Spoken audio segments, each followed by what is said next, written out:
Hi, ladies and gentlemen. Welcome to CONSERVATISH episode 126. My name is Peter Feliciano, and I'm your host.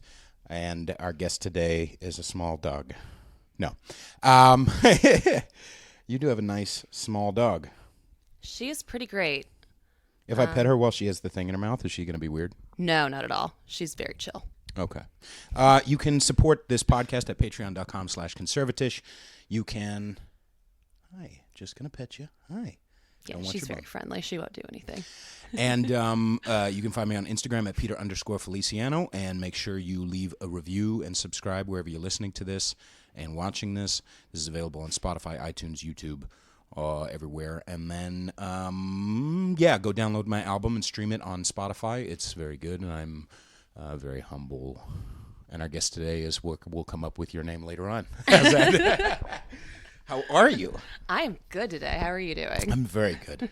You have vegan snacks? Are these vegan snacks? No, they're just no-bake cookies and Sour Patch Kids. So I guess No-bake technically cookies? vegan, What's but no-baked? not intentionally vegan. It means they aren't baked, so they aren't made with fresh eggs. It's like rolled oats and peanut butter and But it has eggs in oil. it. No, Oh, okay. no. So it doesn't have any like raw eggs or anything that can like spoil in it. So It that needs to be baked. technically are vegan. Yes. Yes, I was talking with a potential person that I might be renting a room from yesterday, and we were talking about my experience being vegan and how you can be a fat vegan. Oh, I was trying to. I tried it out for a few years ago, and I was like, "Oh, this is not like I'm gaining weight. This doesn't feel healthy at all because I'm eating like rice and Sour Patch Kids and other bullshit. Yeah, so you can. there's a lot of things that can be vegan that doesn't necessarily make them healthy. Right. What's nice though is that you're not a vegan. No. That's very good. Very far from it. Right. Now, are you originally from here? No, so I'm from the Midwest originally, from a small town right on the Mississippi River. Ah. Yeah, so being a vegan there would be very problematic for my family. Yeah. I'm sure Denny's has salads, you know what I mean? Or Applebee's or whatever the fuck. They have Oh, not even They that. have lettuce wraps that wrap up lettuce. I grew up like eating at dive bars with Right. deep fried food. I mean, it was all local places. They're not even chains, but Right. because my hometown didn't have very many of those, to give you an idea of how big my hometown was. Now, one of the reasons, obviously, there are many reasons why I wanted to have you on, and some of the reasons we can't really talk about yet because it might give away your anonymity. It might. Yeah, a little bit of sensitive issue right deflower- now that I'm still trying to figure out how to discuss it publicly. Right. But again, this isn't live, so if you need me to cut anything out, you're on your own. No, I'm just kidding. But do you feel like growing up where you grew up influenced your not so fourth wave feminism? 100%. Okay. I basically grew up in the breadbasket and in the Bible Belt in a lot of ways. I've never heard. Is that like Operation? What's the breadbasket? The breadbasket? I've never heard it. It's just called where that. like most of like the corn and wheat and Oh, okay. cotton and everything is grown in the U.S. currently. Okay. So you grew up there. When did you come out here? I came out here 5 years ago. Oh, okay. So it still hasn't influenced everything about you. So maybe that's a big part of it. Continue. Yeah. So, and I grew up in a very conservative family. My dad is a tribalist Republican. What's the definition of that? Do you feel? Anything Glenn Beck says goes.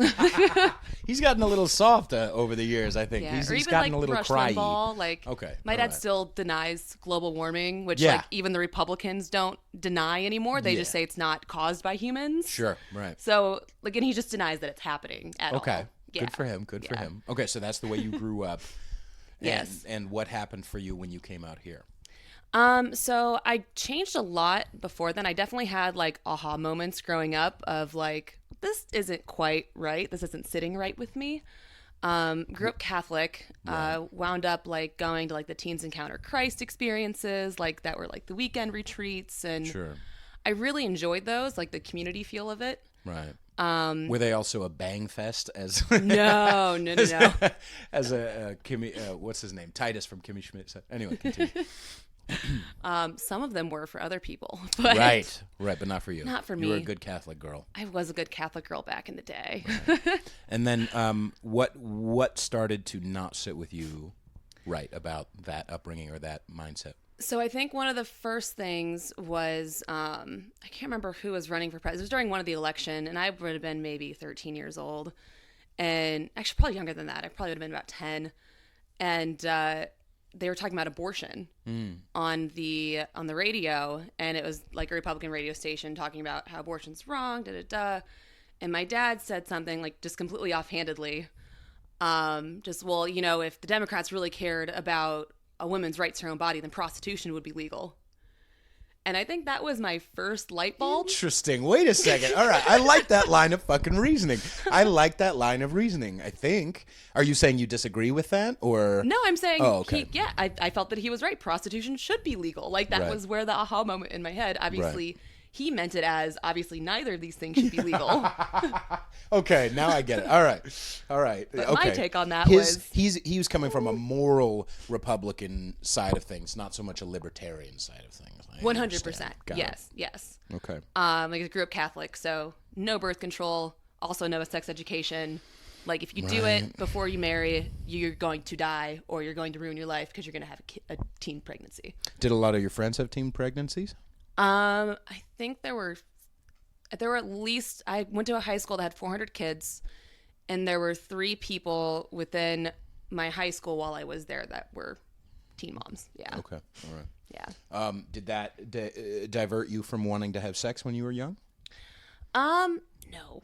Okay, all right. You just snuck in. You had to bootleg condoms and things like that. You had to sneak condoms into the county. What was the situation? And it's kind of like the situation when you grow up more conservative and your parents don't talk about sex, don't teach you about sex. You aren't getting any information you need in school. You start exploring on your own. Right. And sometimes the answers you find aren't necessarily answers you want to find. Right. What do you mean? I was watching porn from a very young age. Right. I was always just like hypersexual when I was younger. Right. And so like when, I couldn't talk about it with anyone, and like it was this huge taboo thing. Right. You just start experimenting by yourself, and I probably should have been a teen mom, to be completely honest with you. Okay. But because of my like health issues, I never had that issue, thankfully. Okay. It's a blessing and a curse. Hold the mic a teensy bit closer to you. Oh, sorry. That's okay. Okay, so I have heard that experience from a number of different people, from a number of different women, that they were sexual when they were young.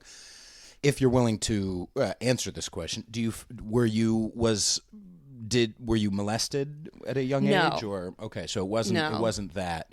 What do you feel like helped that happen? Do you feel like maybe it was just your nature? Or I 100% think it was my nature and just my sense of just curiosity. Right. Yeah, because it was this thing that wasn't allowed to be talked about. So I was like, oh, this is a thing that we're not allowed to talk about. We're not allowed to ask about. We're not allowed to know anything about. So I want to know everything. Right. And then once that seal was broken, then it was like, oh, this is delicious. I really want to do this all the time. It's fun. Yeah. Okay. So what do you feel like was your first light bulb moment sexually? That's a good question.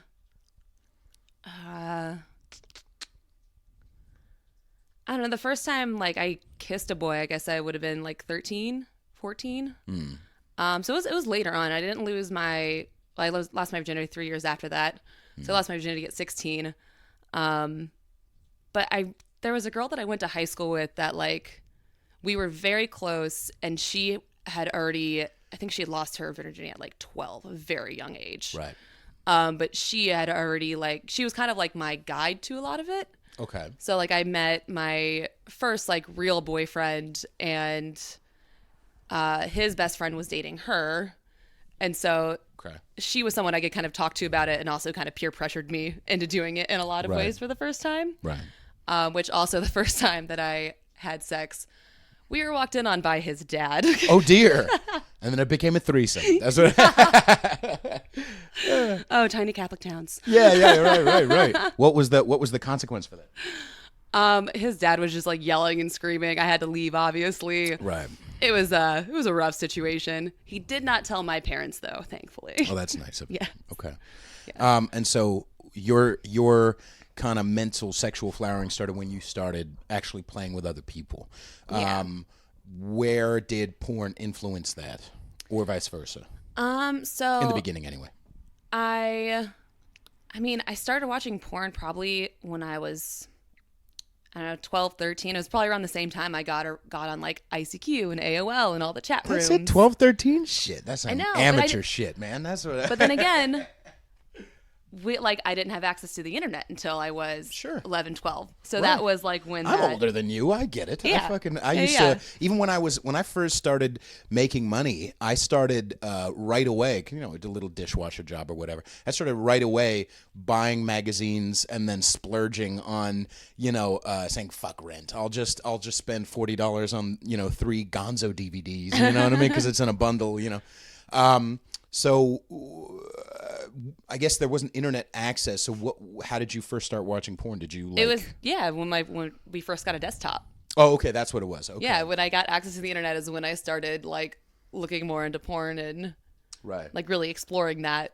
Right. I think my first one was, it may have been a magazine, but I think it was a DVD. I think a mutual friend had of my brother. He had a DVD, and so we watched it. Yeah.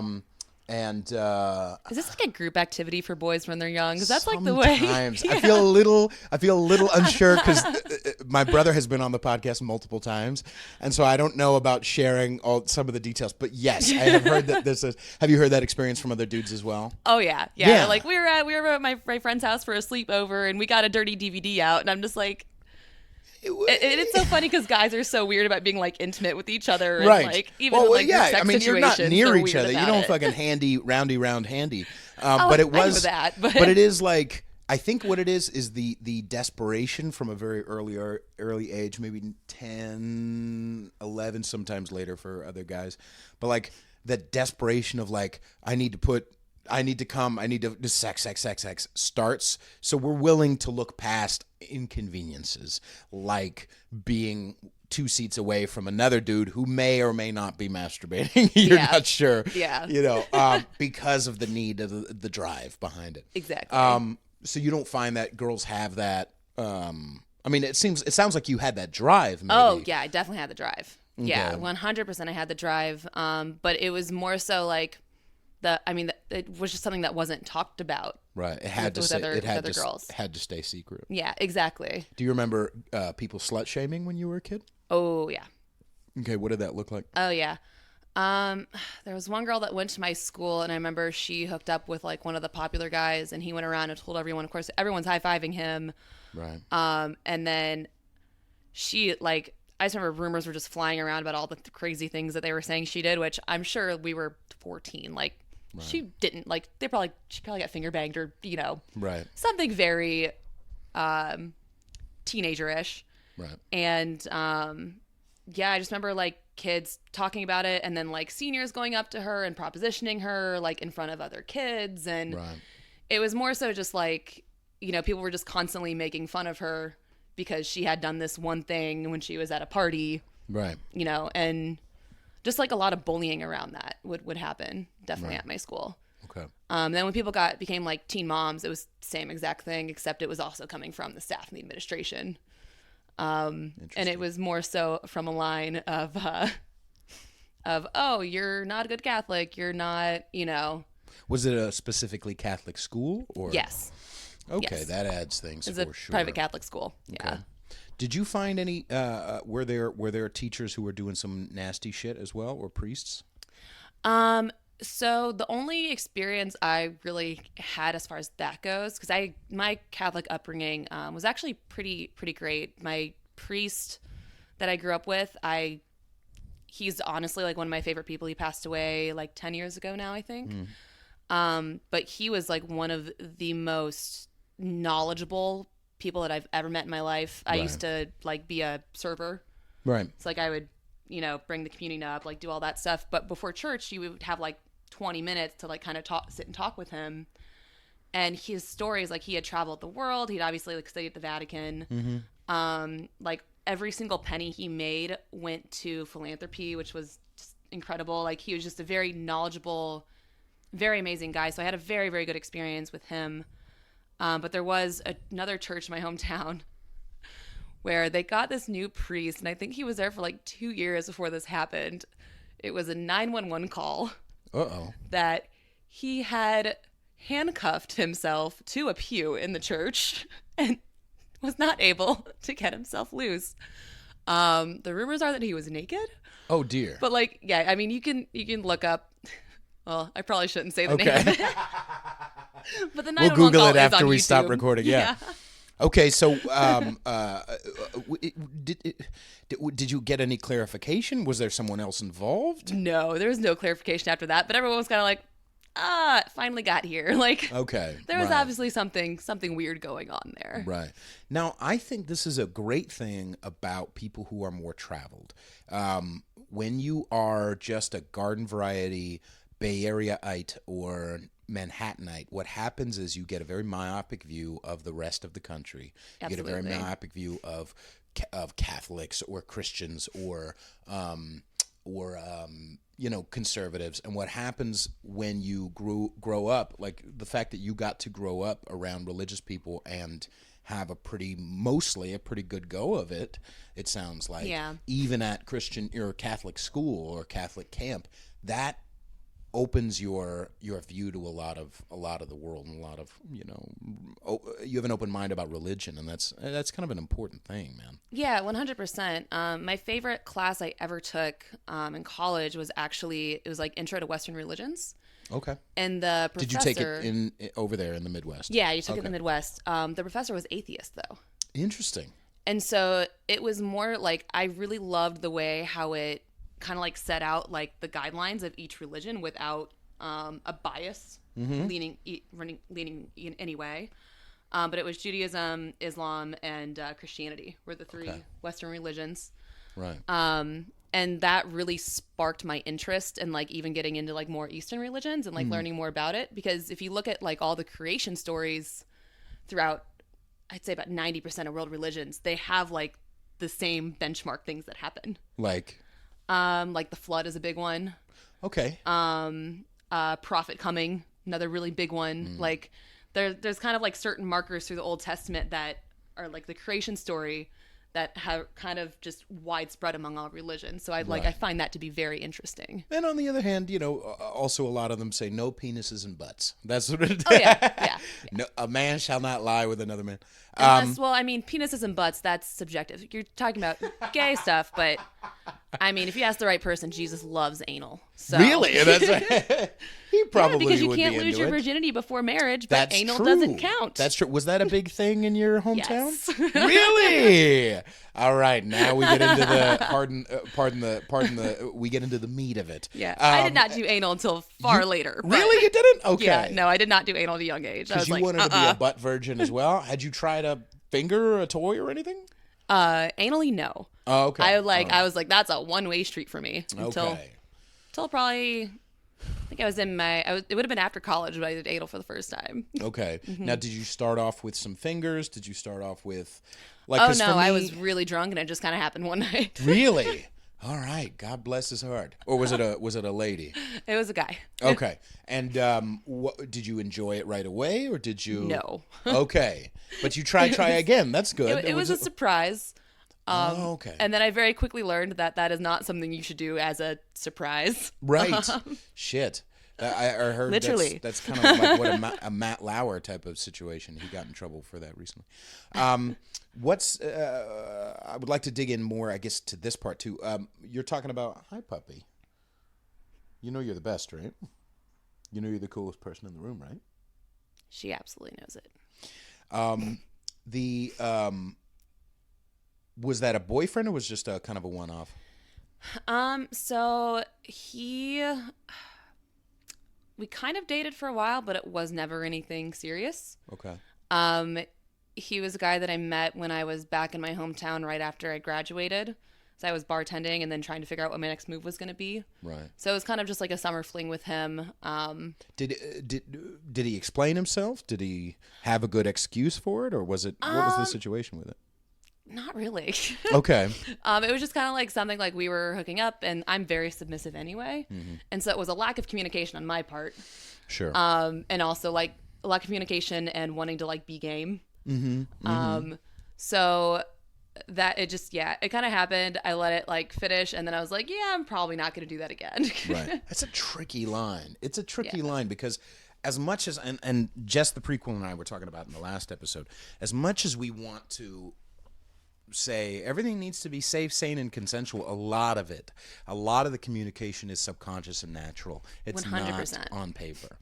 And that may make people in the BDSM scene a little upset from time to time, but I kind of would rather err on that side of, especially with someone with a dominant submissive relationship or sexual encounter. I would rather err on the side of letting nature kind of take the reins. Now, obviously, there are definitely way worse things that happen when you let nature take the reins rather than, it sounds like it wasn't like a Me Too situation for you. No. Okay. No, it wasn't like traumatizing or anything like that. It was just like, this is really uncomfortable. I'm probably not going to try that again. Right. Or did you bring it up to him afterwards? Oh, yeah, we talked about it afterward. Okay, so that's good. Yeah. You had communication. Yeah. Do you feel like that same type of thing, depending on who you were having sex with, how submissive you were to that person, because it's very different from person to person, do you feel like that could happen again, like if you were in the wrong set of circumstances? No, just because like that's kind of one of my things that unless like I really like know the person. I'm really dating someone and like it's already been like thoroughly talked about, like right. I just say it's off the table. Right. Meaning just anal in general. Yeah. Oh, okay. Yeah. But I mean, I guess I'm looking a little deeper. Other things. Okay. Yeah, I'm looking a little deeper. I'm like talking about the idea. I'm talking about the idea of, like, as an example, I went to a swing club once and everybody's just kind of having regular vanilla sex. And I realized, like, that's kind of what you do at a swing club. If you don't know nobody there, you don't start choking a bitch. You know what I mean? Like, you have to kind of keep it vanilla. And it's still fun in its own right. But it's, you can really, a submissive needs to kind of feel comfortable. It needs to kind of feel like, okay, this is safe. And I'm gonna allow, or allow this kind of crazy shit to happen. I'm gonna be a good girl. I'm gonna be game, as you were saying. Yeah.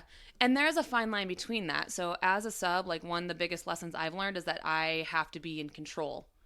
Okay, what do you mean?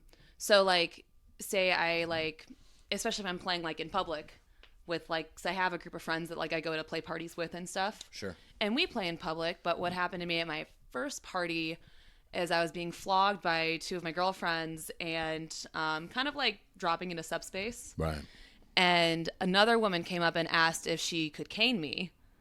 And she was just like a novice. Like I was just like in subspace. And my two girlfriends did not realize how deep into subspace I had gotten. And I'm like, yeah, whatever. Like, and I just like passively, like reflexively said yes. And then like it was one of the most intense pains I've ever felt in my life. And like the woman had no idea what she was doing. First of all, she was just there like observing and then asked if she could just come play. Right. It was the first party I'd been to with my girlfriend, so they didn't realize how far into subspace I had dropped. Sure. And that they probably shouldn't have allowed that to happen. Right. And then also it was just like, it's a difficult line to dance. It is a difficult line to dance. Yeah. Hi, puppy. But those things also need to be like negotiated before you ever start playing for that reason. Right. Yeah. But one of the things that bothers me as far as scene stuff, and I've talked about it ad nauseum, but I don't like that. Let's see what you kind of where your because I think it's an interesting thing to talk about when, and I think there are good or understandable reasons for it to be in the conversation of the BDSM community, especially when you're dealing with dudes or ladies who don't know what they're doing, or dudes especially who don't know what they're doing, who are just new to this and just need to fucking just you're they opening. Just want to be the super dom and think that that's the cool thing right. to do. They know how to. As I said in the last episode, they know how to fucking tie a Japanese rope, but there's no fucking dominant bone in their body, or they just want to have rough, kinky sex and they don't really care about the other person. Or they actually want to hurt someone. Yes, that's the other thing. Right. Sometimes they actually just want to hurt someone, which is a whole other thing. That's not BDSM. That's not right. But when you take out the factors of a play party or someone you don't know, when I'm in a relationship, I personally do not buy into the bullshit line that I feel is bullshit of, well, really the sub is in control. Like, okay, I understand the impetus behind it. I understand high piping. I understand the idea of she needs to feel safe. And ultimately she can say tomato and everything fucking stops, right? Yeah. I get that. And a good ass fucking dom would already understand and be tuned in if he's in the zone and she's in the zone, tuned into what she actually wants and ready to drive that car, whether it be fast, slow, painful, soft, and nurturing. Yes. So I don't hold with that idea of really the sub is in control, because I kind of feel like that's here's what I think it is. I think it emotionally puts up a boundary where neither one of the two people, once you're in a relationship again, or there's already established sex and boundaries and experience, and you already know each other's rhythm and whatever, it sets up an emotional boundary so that she doesn't actually have to give up control. Yeah. That can be right. And for me personally, like, I like being in DS situations where I don't, sometimes especially when I drop into subspace, I've like gone pre-verbal before. What's like, that mean? Like I kind of lose the ability to talk, and I'm just floaty, and like I literally feel like I'm rolling on Molly. That's literally what subspace feels like to me. Right. And so obviously when I'm in that state, I don't have any control. Right. But the way in which I have control is that I trust the person, that everything that we've talked about beforehand is as far as it's going to go. Right. I know when things are going to start and end. Right. You know, like you have like a pre-decided situation of what's going to happen. That's where the control comes from, I think. And that's, And you're with a trustworthy dom. A trustworthy dom, a real ass dom, doesn't want to actually hurt a bitch. Like, I want to fucking smash her head through a wall, but with love. You know what I mean? Like, and they're also going to be like reading body language. Like, it's tiny little cues. Like, if your hands are balled into a fist, it's energy. Your sub's not enjoying that. You got to look for like relaxed, like. It's energy. And the thing is I've had, I was with a girl over the course of a couple of years. We play around from time to time. And one of the things that she said to me, because I just knew that I could get away with anything because of her upbringing or whatever. I just knew that I could get away with anything. But that doesn't mean that I was pushing boundaries for my shit. As a dom, I'm ultimately, I'm doing whatever the fuck I want with you. But I'm ultimately interested in her, in driving the car. I'm ultimately interested in her experience. So of course I'm not going to be a piece of shit. I'm not going to be a piece of shit because I'm getting my shit elsewhere. I'm expressing who I actually am and sinking into that animal in my belly and fucking her up. But it didn't need, she knew she could feel safe. And, sometimes we would text back and forth and I could literally say, one of our jokes, because we're all, joking or whatever. But one of my jokes was like, I could literally just fucking choke you to death with my dick. And she's just like, yes, please. Like, she just, because of the mental part of that, the fucking surrender that she wants, she's good, And she wants to feel emotionally, not literally die. You know what I mean? Fucking come on, But and we it's obviously all a form of like release, like getting into subspace. Right. It's close to ego death. Right. Because you're letting go of everything you are and letting another person kind of take over that energy control for you. Right. And it's another form of that. Like, whether you're doing that in a religious sense, or you're doing it with psychedelics, or you're doing it in BDSM play, like, it's just another form of release. Right. Ultimate being present in the moment, whether it be with this person or sometimes just in another fucking world. Yeah. You are present 100%. And sometimes you're not. Sometimes I fucking leave my body. Like. Absolutely.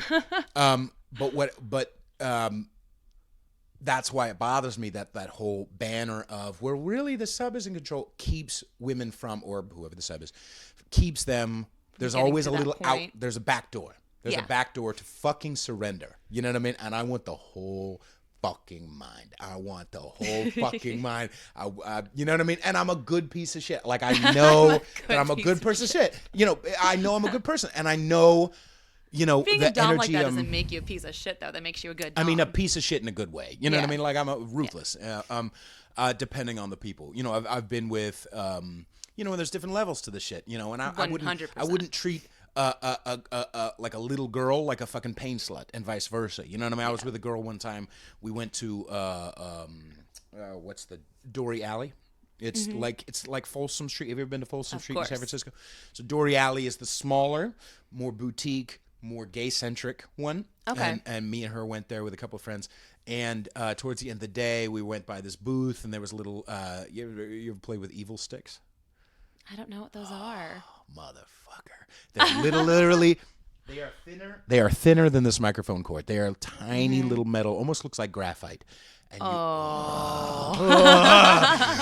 now I took this fucking thing, and I knew she was a pain slut, whatever. As I put out your arm, boom, right there on her arm, and her face flushed, and she just sunk down. I'm like, fucking good girl. And I just took her home and fucked her up. But like, there's something about pain slut specifically that is very more physical oriented. Oh, 100%. Yes. And then I've been with subs who are just all service, like they don't I don't want my pussy eaten. You know what I mean? Just fucking fuck my mouth. You know what I mean? Just use me because it's all about the service angle. Yeah.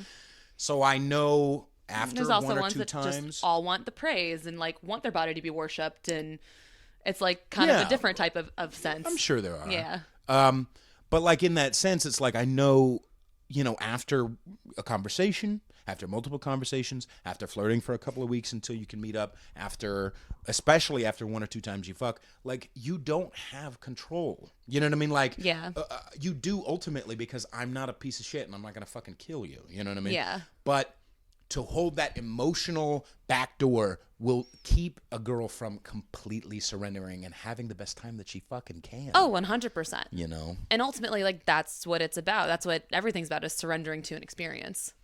Yeah. Yeah. Yeah. And so you got to buy in. You got to buy in.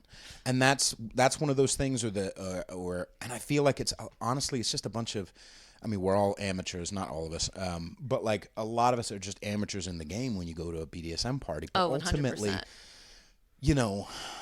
but when there's like a hierarchy or scene shit, it bothers me to no fucking end. I just do not respect motherfuckers who, like I said, who know how to tie a rope, or who are even, I have seen guys who are specifically set up at a station at a party and will run through a bunch of subs spanking them. Yeah. Who are like, I mean, I'm not saying you can't be dommed by a 5-foot Asian, but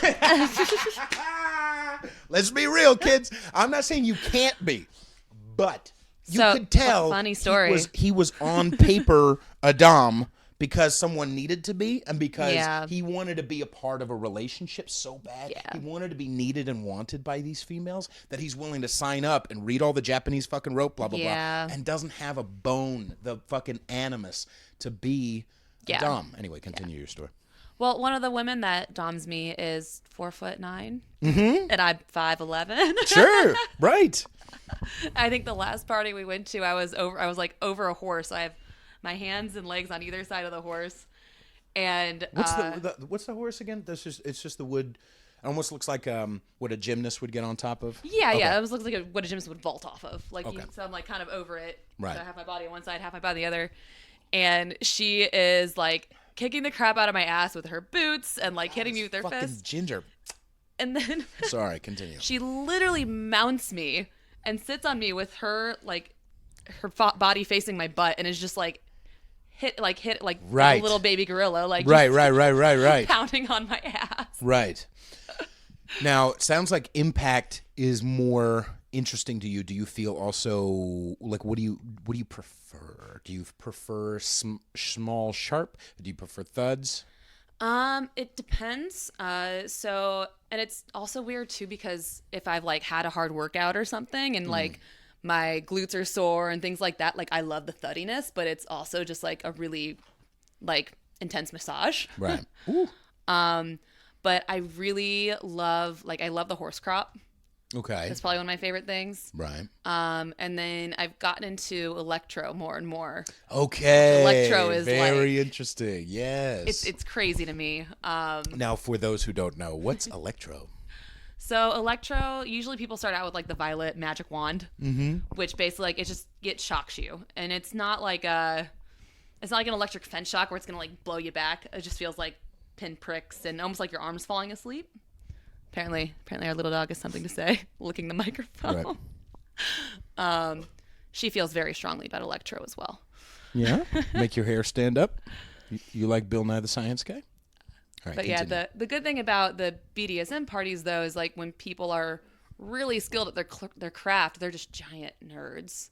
Right. And so like I got to know like a guy that attends the same party that I attend a lot of the time. I have gotten to know him really well, and we've gotten very comfortable with each other. And there's really nothing like romantic going on there, but we just like, we have like a rhythm. Right. And so he will actually literally ground me with the electrode. So I'll put the electrode like under my thigh and I'll be like laying down. And then he has an entire box full of conductive materials. Okay. And he can turn the voltage up or down depending on what sensation he wants me to feel. But like he has like carbon fiber, like tinsel finger wraps that literally feel like someone's like tickling you. There's the actual like party palms. Party palms. Yeah, What's like that? they're like vinyl, like the vinyl pom poms. Okay. So those are like really hyper conductive, and if they run over your skin, it feels like whatever's falling asleep is like running down your leg. And then it also like can get really intense where he has like a lock picking kit. And lock picking kit. Like it's just like a rod of metal that has a really thin end to it. Right. And so when that runs over your skin, depending on the voltage, because what the electricity does, it goes up through your nervous system, up through your skin, and that's where you feel that electric pulse. And so when something's really sharp like that, it literally feels like a scalpel is cutting into you. Okay, now. And so it like, yeah. Let's slow down a little bit. It heightens the senses. Heightens the sentences, for sure. Senses. No, you know what I goddamn it. Sentences too. Don't be all dog about it. Is a piece of it pain? Yes. Okay. Yes, big piece of it's pain. Another part of my background is I grew up basically being a vet tech for one of my uncles who was a veterinarian. Okay. And so I was like in on live surgeries from the time I was like 13. Wow. So like scalpels and things like that, like I've always kind of had a dark, twisted like sense about those things. Okay. Never self-harmed. Had ideations when I was in high school, but never did. And so like, but it was mostly because my parents were very much, I wouldn't say helicopter parents, but they definitely watched what I did. Right. Watched what state my body was in. So like if I would have had scars or anything, like there would have been hell to pay from them. Right, for sure. So yeah, the electro is kind of an interesting way to experience what it's like to feel like cut open. Right. Which is just a really interesting sensation to me. What's the mental part of it for you? So the mental part of it is definitely like it's going into subspace. Because the guy I do electro with, like we've gotten on really good rhythm to the point where like he kind of knows exactly like what to say to me when, and like he'll like yank on my hair and pull me back if I'm moving too much, you know, like certain things like that where it's just like that physical sensation and like then heightening it with certain words and certain like physical cues. That's definitely a part of it. The last time I did it, I literally had like a psychedelic like release almost. Okay. Not even like hallucination, but like like I almost hit ego death, but then I also later found out that someone at the party had dosed the water with LSD. So that was a whole other thing. Jesus. Okay. That was kind of scary and really fucked up that someone did that, but might get into that a little later. But as far as this goes, does that desire for pain manifest in other versions of play? Yeah. So like I really enjoy like being spanked. I love getting marked up.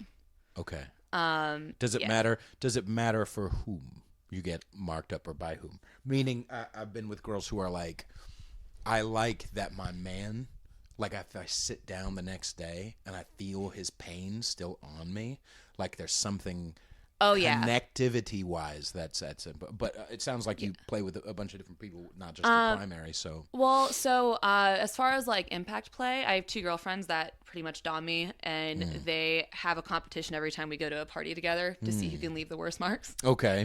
But it's definitely a bonding experience for us, the three of us. Right. My partner, I love getting marked up by him, and it is that like connectivity type of thing. Sure. The first time I was ever like really marked, was a huge fuck you to my ex. Okay. Now, had you been broken up, or was it one of those, look at this fucking mark that somebody else made on me? So, my ex is foreign, so we had planned on going to Europe that Christmas and then to Southeast Asia afterward for another part of that Christmas trip. Okay. Right before we left, I got an email from the woman that he had been sleeping with. Oh, fun. So you were not non-monogamous at that point. We were not non-monogamous at that point. Gotcha. At his wanting. Oh. So I wanted to be open from the beginning. Fucking happening. God damn it. So Jess the prequel talked about being in a sexless marriage, and then finding out five years in that even though he's not fucking her and she feels unsatisfied and she's trying to figure out all different ways and maybe therapy and maybe we can open up the relationship, and the guy was horrified, open up the relationship, and then it turns out towards the end of the relationship he was fucking someone else. You're assholes because you're ruining it for me, okay? You're fucking and not just that, but also other people exist too, and you shouldn't do that. But the real fucking reason, the reason why douchebags do that is because they don't know. No one's going to play with my toy. I can play with other people's toys, but no one's going to play with my toy. Either that or they're not willing to do the work and have the difficult conversations. Yes. They're not willing to do the work to be able to be comfortable in that situation. It's some fucking non-man shit. God damn it. Anyway, continue. What happened? So you got the email. What was the email like? So she had, over Thanksgiving, apparently he had kind of like ghosted her because he had come home with me like to see my family and everything. So she knew about you before? No, she didn't. So I think they had met on Tinder, and like, so she decided to Facebook stalk him because she like hadn't heard from him in like a week and a half, 2 weeks, and was like, what the hell's going on? Right. And she basically, her email just said, hey, like, I didn't realize that you guys were together because she is up in Boston. And she's like, she's like, I went back and forth with this for about a week in my head of whether or not I should reach out to you. And then she's like, I decided like I wouldn't feel right as a human not telling you because you obviously know nothing about me. And she's like, I just want to let you know that I knew nothing about you. Here is like all the Uber receipts. Here's the hotels we stayed at. Here's like, wow. Like she literally like, yeah. And I talked to her a little bit and like thanked her profusely, like did not blame her at all. Cause in that situation, like she didn't know any better. Right. And I think it's amazing that she was enough of like a human being to reach out to me and be like, hey, just so you know, this is what's going on. Right.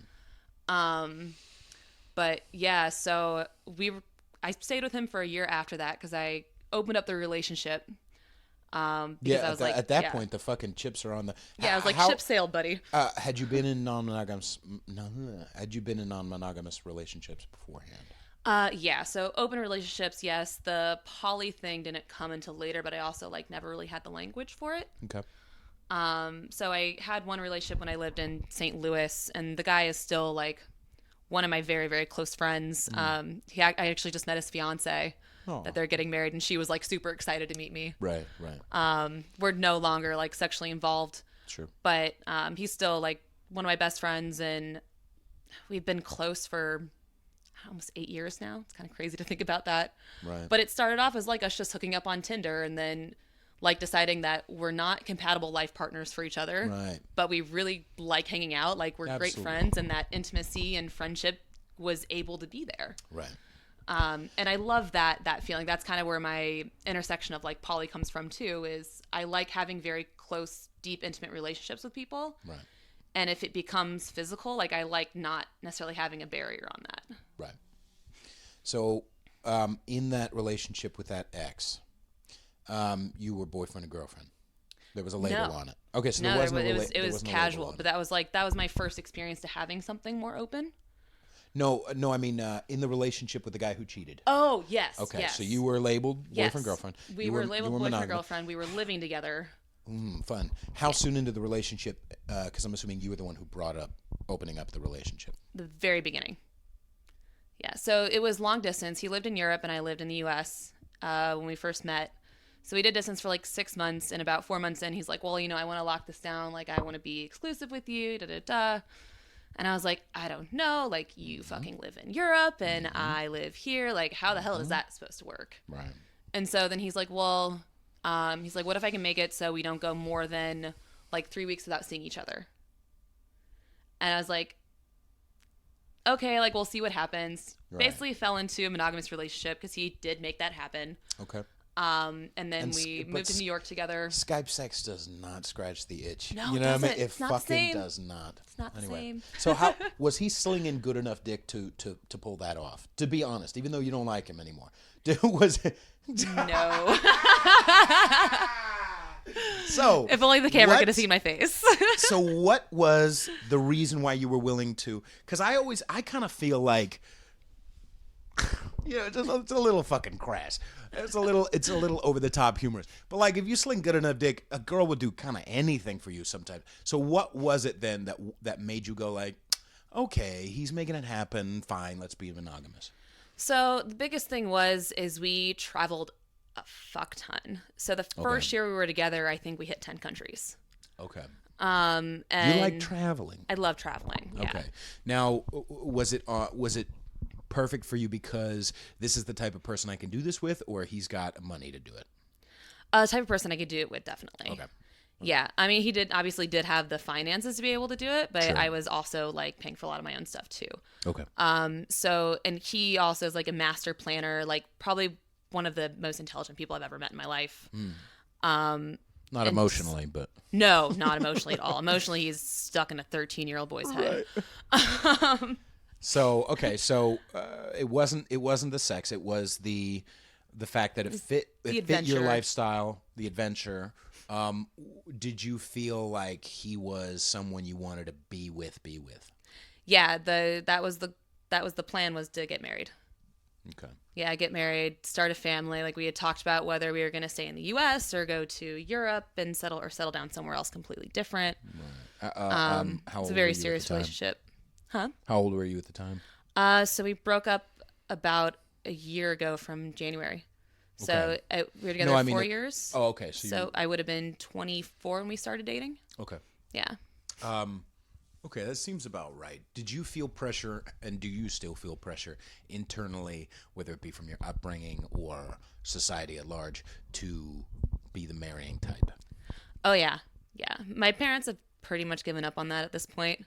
And You're not that fucking old. No, I don't I'm know why not. you're okay. Well, Anyway. given up on the fact that like I'm not going to have a traditional life. Oh, okay. Yeah. Yeah. Yeah. So my sister like by the book has like the most traditional life. My brother also, like, he doesn't have kids, but like he went to the military and then married his wife now, and they've been together for a very long time. Which isn't shitting on the Like they're normal both life. very happy. Right. I'm very happy for them. But it's like my parents like, here's your plan. Here's the book. It's laid out. And then I like took 2 steps forward and then just like huge U-turn. I'm like, this is not for me. Right. And you have the siblings, I guess, to do that. That's what yeah. It's helpful that I have siblings that kind of like blaze that trail, so that I don't have to worry about it quite as much. And as far as this relationship with this dude, what signs did you get that it wasn't somebody that you wanted to like? I'm trying to figure out why, because I kind of feel like everybody deserves to have happy ass sex. Not just happy ass sex, but happy ass sex. I want Good everybody sex. to feel like good sex. Yeah. I want people to feel sexually satisfied and have that be a fucking like. But it seems like, I mean, I guess actually it happens with both sides, both male and female, and I'm sure trans as well. But like, it seems like for different reasons, females are more willing to kind of put that on the back burner and say like it's not as much of a priority. Well, I think the biggest thing with that is with women, like kind of the mentality is guys can always learn. And so that was my thing with my ex, is I was like, okay, well, it's not that great, but like he seemed very willing and eager and like wanting to like be better. And so like, and with instruction, it can get better. I've had that experience before where it does get better. All right, But the person has to be willing to be game. Sure. Now that was the problem. What parts did he need to learn? That it wasn't all about him. Not in the beginning, because he tried to make it more about me in the beginning. But then like as the relationship went on, that just kind of went downhill. Okay, meaning not eating pussy, things like that. Yeah. Okay. And expecting me to like go down on him all the time, expecting me to like, Right. put most, and then also like when he's done, that means I'm done. Okay. Like that was the other big thing. So it wasn't he lacked dominance or No, Okay. he didn't lack dominance. Like I'd say the biggest thing was like, oh, like sex was 7 minutes, and now you're gonna get weird if I try to use a toy on myself to, you know, finish myself off. Like, he would like get emasculated by that. Do you feel? I kind of feel like that's a man thing in general, but especially he's European, right? Yeah. Okay, that's a fucking European. Come on. No. No. Women do not have orgasm. Okay. But He's I German kind too. of feel. By the way, I say this all the time, but I'll throw this in because it's a bit. I really want to flower into the worst part about Russians is that they're the only ones willing to do rape porn. But they're horrible actresses. They're the fucking just niet. Anyway, so the thing is, I kind of feel that as far as dominance and submission goes anyway, once a guy has to learn, he ain't going to be instructed by them, by the other partner, because even just that, even needing to be instructed, kind of kills the game from the jump anyway. I have mixed feelings about that. Okay. Because I feel like if you don't learn, you're not going to be safe about it. Agreed. Totally. I feel like everyone needs instruction to an extent. Absolutely. Yeah. But from you, it kills it. It kills it. If she has to be the one to teach you how to do it, where's fucking dominance anyway? Mm-hmm. You know what I'm saying? Like the guy has to be resourceful enough, have it in his belly anyway. Because some guys just are subs in their belly, and I'm more power to you. But he has to kind of have that. Sorry, my dog just had the most adorable little burp. He needs to kind of have it in his belly, and then be willing to do whatever. You know, how old was he, by the way? So he would have been 32 at the time. Yeah, that's fucking old to be just figuring that shit out. Yeah. And like he also had sexual dysfunction before me and like never had it with me, so I think that was a big part of him like wanting to be game and like wanting to learn, and like at first sexual he was great. dysfunction mean erectile dysfunction? Yeah. Okay. And so with me, like he like was very eager to learn and very eager to please, and then like about a year and a half in, he just wasn't that anymore.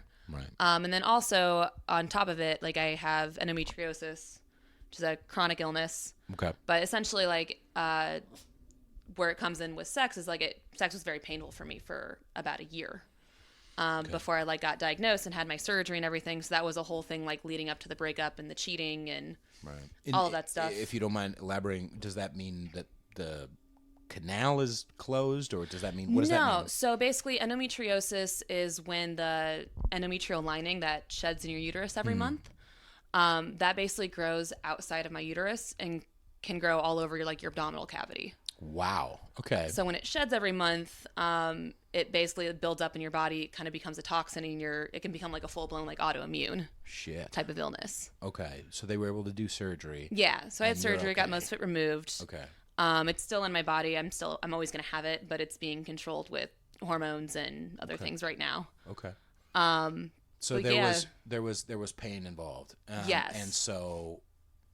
And sex was painful, and then also like later became like service sex because he didn't want to step outside our relationship, even though I told him multiple times while I was sick, like, hey, like if this is something you need, like let's figure it out. But he always claimed, like, no, I would never want to do that. But it was because he didn't want me to be able to do it when I got better. Right. So you, even a year in, you were already talking about opening up the relationship. Oh, or no, you said from the beginning. From the very beginning. Yeah, the get-go. Okay. And I kept bringing it up. Right. I think that's a kind of a normal 24-year-old thing to do. You know what I mean? It sounds like you were right where you're supposed to be to figure it. I mean, like for me, I think I was 21 and I, had sex with a friend who I actually already hated, and then decided to just move in with her in a different state. You know what I mean? Which is kind of a 21-year-old thing to do, yes, right? It is. And so I kind of feel like, and I'm sure I'll look back in a year and like, oh, silly 33-year-old. But it kind of sounds like that's kind of the normal rhythm. Yeah, the normal kind of progression of things. To sacrifice things that you want for things that you think you're supposed to have. 100%, to be able to compromise and think that you need to compromise. Right. Do you feel that in current relationships now, there are some compromise still? And obviously it can mean a million different fucking things, whether it be side of bed you sleep on or whatever. But do you feel like compromise is still a necessary part of a relationship? Of a relationship, especially a long-term one, it's inevitable. Right. You're going to have to compromise on some things. However, you should also have very strict guidelines for yourself of what you're willing to compromise on. Right. And I think that's really the key to it, is understanding, like, you can compromise, but also you shouldn't be compromising yourself away. Mm-hmm. Because I felt like in my last relationship, I was becoming a completely different person. And by the time I got out of that relationship, I didn't even recognize myself. Right. And it was a lot of refining myself. That's when I really started getting into psychedelics, which helped a crap ton. Okay. The first time I was really marked. Right. Back to that story, if you want me to finish that up. Please. But like that was a big part of like figuring out who I was at my core too. Right. So In what way? We had gone, so I told him like the Southeast Asia part of the trip was like I had planned. I really wanted to go. It was my like dream trip. And we basically like spent a week out in the middle of a fucking jungle, and it was incredible. But I told him, I was like, if we have to cancel this, because it was right after he cheated on me, and he thought about like canceling the trip completely. I was like, if you cancel this on me, like we're fucking done. Because like I'm gonna be pissed, and like there's no coming back from that. So I was like, we're gonna stick it out and go on this trip, or we're done. So we went on the trip, but I told him we were in Europe, that I wasn't gonna stay with his friends and family, and he was going to have to explain to them why I wasn't there. Looking back on it, quick question. Hi, puppy. You can come up here. I don't regret that. No. But looking back on it, do you feel like it was that it would have been a smarter move to just cut it off at that point? Financially, no. Emotionally, yes. No, I'm sorry. Not the relationship. I mean, do you feel like now, if you were in that same position, do you feel like, oh, I just get rid of the relationship? Like, for that big of a betrayal, yeah. Okay. Yeah, because like I said, like I told him, like we can be open, like we can try different things, like if you're not getting what you need, like I flat out told him multiple times, and then I find out that he's just doing something behind my back. Right. Because he couldn't have a difficult conversation. Right. And that's one of the biggest things for me now, like moving forward in relationships. Like if I'm with someone that just can't have a difficult conversation, like they're not worth it for me. No, they're not. Like relationships are difficult. Communication is extremely important. And if you can't communicate, you're not going to be successful. Right. But like, so when I was in Europe, I wound up like getting on Tinder, as one does. Right. Met up with this guy at the Christmas market, and he was actually an expat. Christmas market? What the fuck is it? Christmas markets. I don't know what the hell that is. There's a Christmas market? Yeah. Is it I like mean, they have them like in Chicago and New York now, because it's like the European thing to do. But the thing about the ones in Europe is you don't have to have a liquor license to sell liquor in Europe. Okay. So they have like Glühwein, and then they have like their like just about every single one has Glühwein. It's like everyone's like getting drunk and like eating snacks. I didn't even know Glühwein was a real thing. I just remember from The Office. Oh, I love Glühwein. What is so Glühwein? Good. It's mulled wine. So it's just like 3 or 4 different types of red wine, like a blend that is simmered with like a whole bunch of like spices in it. So it'll have like anise and cinnamon and sometimes like cardamom and like all different types of spices. But it's just like a mulled spiced wine. Interesting. Yeah, Okay. and then to make it more interesting, sometimes they'll put like 151 rum on top of it. Right. There's other places that I think they're called like fire pliers is what it translates to. It's like foil spinnels or something like that. Okay. But they take a sugar cube with like a clip. So they clip a sugar cube and they put 151 on top of Glühwein and light it on fire, so the sugar cube melts into it. Ah. Which is very dangerous when you're wearing gloves at a Christmas market. Yeah. Trying to carry I those back to assume your so. friends. Jeez. But entertaining. Yeah. Nonetheless. Right. But yeah. I wasn't that type of drink. I never would have been that type of drinker. If I ever, hopefully never drink ever again. I'm a plastic bottle of vodka alone in my apartment I'm about to get kicked out of. I'm a fucking homeless alcoholic. So, but more power to you. Figure it out. You know, different versions of legs of wine and all that shit. So going back to that relationship, you went to the Christmas market, met this guy. Yeah, I met this guy, and I had no plans for Christmas Eve and Christmas Day, but like him and I hit it off, and he was like really acting kind of like cagey about kissing me, and I couldn't figure out why. And so eventually I just grabbed his face and I kissed him, and he's like, all right. He goes, so we can do this, but he's like, there's only one way that I do this. And he wound up being like super dominant and like very experienced when it came to that. And I was like, I had just like basically fully recovered from my endo surgery and like was feeling good. Right. And I'm just like, oh, it's time. It's the perfect substorm. I'm game. Yeah. Okay. Wound up held up in his apartment for 48 hours.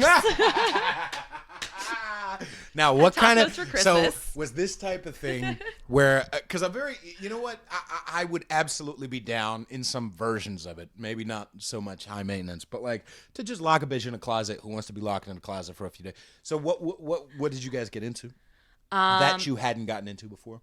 A lot of flogging, spanking, tying restraints, biting. I was marked from head to toe. And it was and now it factors in again. This Yes. was a big fuck you. Got it. Yeah. So like when we got to Southeast Asia, first thing we did when we got to Bangkok is we got in our hotel room and I'm like changing out of my winter clothing into like this skimpy little romper, and I look in the mirror and I'm like, uh-oh. Yeah. You black and blue? I literally had I had a handprint on my arm. Like it was blaringly obvious that I Right. had pretty much gotten abused for 2 days. Yeah. In the best way. That's the hardest thing for me because it reminds me of being, either with a girl who's in an open relationship but not her primary, and having to like respect boundaries. I hate that shit. I do it or whatever the fuck, but like I just want to fucking hog wild. Like I don't want to worry about, oh, I can't bite her on the arm because she's a nurse. Like I want to, Be able to be in the moment. It's hard, dude. Yeah. Because even with your experience, you're not are you a switch at all? Are you a dominant? Not really. I'm about like 90% submissive. When you're with people who are in an open relationship, are there boundaries for you physically? You mean for me or the other people? For you. Are there me? boundaries for you? Meaning, like I was just saying, when I can't fucking mark her up because she's got a primary. Yeah. Like, is there things for you outside of marking that are boundaries for you? Sometimes. I mean, well, one of the biggest things with just non-monogamy in general is always use protection. That's one thing my primary and I kind of have. Right. Which is a bummer. Let's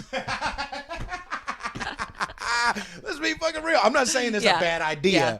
You're not wrong. Continue. You're not wrong. And that also that's open to changing depending on if I have another serious partner, or if he has another serious partner that we both trust, and obviously situations are always evolving and changing and growing, and a lot of stuff can happen. Sorry, my little dog is running around the room with her bone. She's a great addition to the fucking show, by the way. She really is. We need to go. Me and her need to go on a Thelma and Louise trip. We need to go rob banks. Do you want to go rob banks, puppy? Yeah. You do. Kill the cops. There you go.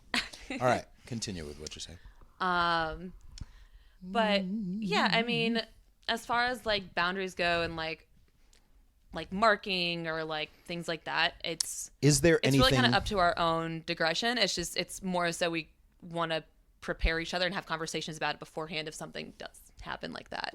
Sure, absolutely. Yeah. I just feel like that's one of those things. I guess it's a bummer in some ways. I mean, I still get to fuck a chick, so I'm not worried about it. Really, it's just like the swingers party. It's whatever. All right, it's new pussy.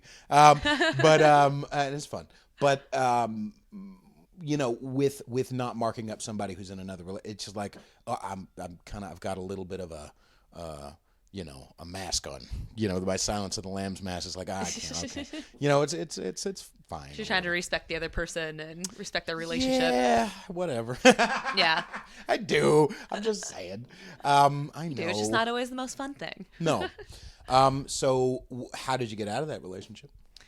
So I opened it up. We were together for about a year afterward, and I started going to poly meetups and meeting people, and we did some swinging, and then I figured out I hated the swinger scene. Right.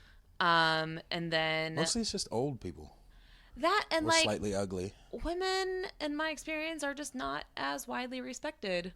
It's really? Yeah, the biggest thing that happened to me was my ex and I were having sex at a swingers club, and you and him. Yeah, him and I were having sex, and this older guy came up and he was just wearing a white beater, just shirt cocking and like jerking himself. Right. And leaned like right over me, makes direct eye contact with my ex and says, ask him, can I touch her?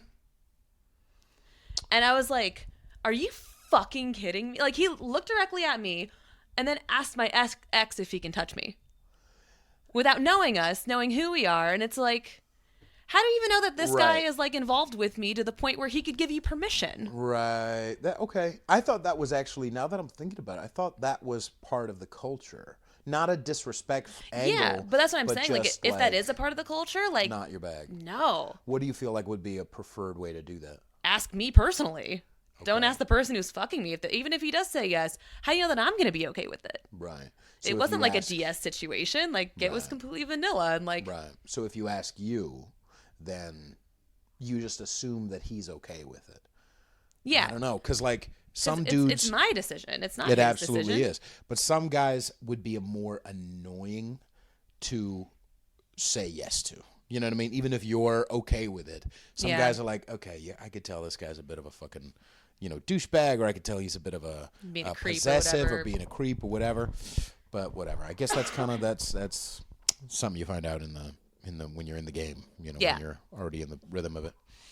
Okay, so you felt like I know, puppy. You felt like that. How you doing on time, by the way? Oh, I think I'm good on time. Okay. Yeah. What time is it? We're solid. It's 5:15. Okay, cool. Yeah. Do you feel like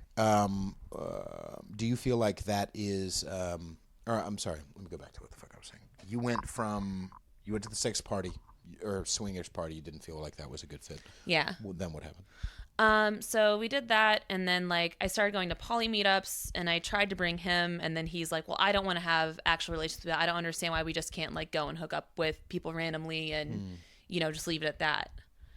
And I was like, well, that's not what I want. It's not my thing. I really like building intimacy with people. I like building connection, building relationships with people.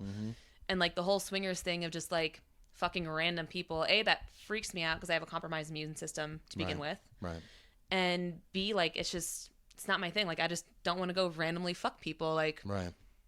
I'm not down for that. Like, sex is so much better for me when it's super intimate and connective, and it's like I can fully release with someone and feel safe and be able to be vulnerable and not have to worry about, oh, like, what if the condom breaks? Or, oh, like, what if this person hasn't been tested in the last 6 months? Or, like, all the things you don't know when you fuck a stranger. Right.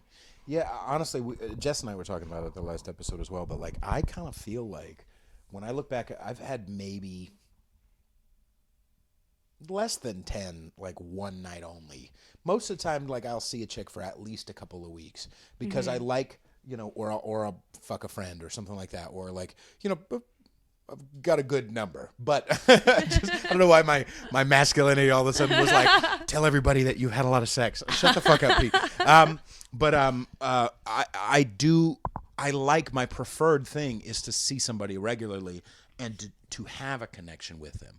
And I remember my last like real ass relationship, we essentially had to break up because of it. Even though we had on and off non-monogamy, it bothered her that I wanted to actually not date, but kind of. You know what I mean? Like, it wasn't actually see people. You didn't just want to have bringing a girl one-night stand. every once in a while and like, not literally not kissing her, but that's essentially what bothers females from my experience so far. Some it definitely does. Having intimacy with somebody else, like I can lick her asshole, but I can't like kiss her on the mouth.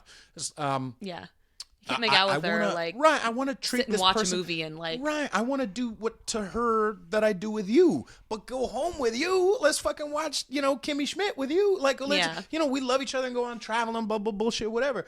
Like, but I don't know. I guess it for guys, it seems like we're much more possessive of the physical, and girls are more possessive of the emotional. Yeah, and I agree with that to an extent, but I think the emotional part works both ways. I just think a lot of guys don't want to talk about that. Okay. Or like aren't vulnerable enough to be able to like actually articulate how they're feeling about that. Sure. No, that's valid. Yeah, because in my experience, guys like in general are just terrified of having vulnerability with other men. Okay. Yeah. But like as an example, if I was seeing a girl and I just kind of was only really interested in kind of fucking her, and we're a few weeks in, a few dates in, or whatever, and she's like, oh yeah, at some point, or if I'm on a first date with a girl, hi, and she talks about, this guy she just broke up with, or she, it mentions like she still kind of got this heart investment in somebody else. I'm not gonna not fuck her. You know what I mean? Like, because I'm just, okay, great, good for you. So you wanna, yeah, she's still interested in fucking. Why not? Like, yeah, but it seems like for females, it's much more from the ones I talk to who are, okay, you could fuck somebody, I don't care, but like you're like texting with them regularly, or you're, that's my territory. I'm invested in that heart, in that time. Yeah. Anyway. Yeah, and that is a very common thing, but I also think that's kind of a construct people put up to feel safe. What do you mean? So if you're not getting emotionally invested in someone, right, that says you're 100% emotionally invested in them, which that's not necessarily true. Right. Because like the love and like intimacy you have to give to someone is limitless. Right. Like there's like you can have 2 kids and love them equally. Right. Believe it or not. Yeah. That's exactly what Patrice O'Neill, again, I mentioned him every fucking episode, but that's exactly what he was like.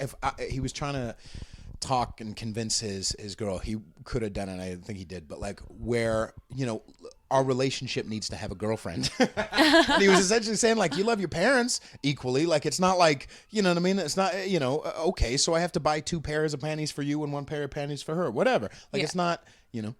And I personally would love to be like, I'm bisexual, so being in a triad situation would be like, I would love to have a fucking girlfriend. Like, that would be so much fun. And we do have like, my partner and I do have like people that we've met abroad and stuff that have kind of like temporarily filled those spaces. right. And like that's been a lot of fun exploring. There's also a couple that we've been hooking up with now that's been so much fun.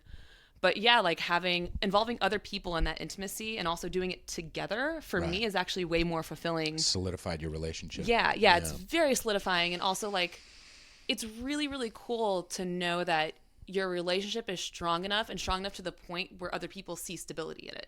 Yeah. And like want to actively be a part of it. Have you run into situations where guys or girls have you run into a situation where